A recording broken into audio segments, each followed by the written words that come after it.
Le 11 novembre 1918, à 11 h du matin, il y a 100 ans, jour pour jour, heure pour heure, à Paris comme dans toute la France, les clairons ont retenti et les cloches de toutes les églises ont sonné.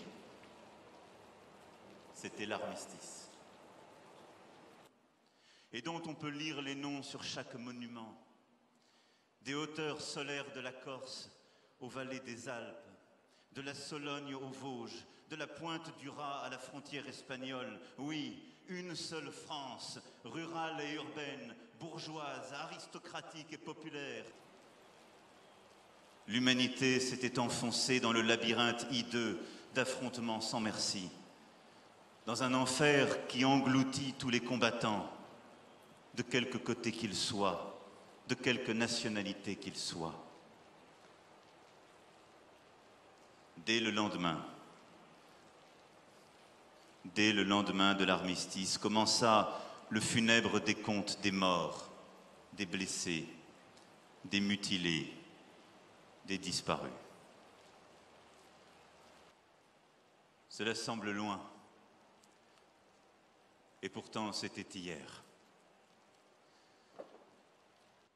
Amputés. Vainqueurs et vainqueurs. Je le sais. Les démons anciens ressurgissent, prêts à accomplir leur œuvre de chaos et de mort.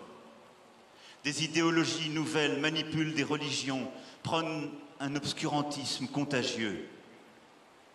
L'histoire menace, parfois, de reprendre son cours tragique et de compromettre notre héritage de paix que nous croyions avoir définitivement scellé du sang de nos ancêtres. Nos prédécesseurs ont tenté de bâtir la paix. Ils ont imaginé les premières coopérations internationales. Ils ont démantelé les empires, reconnu nombre de nations et redessiné les...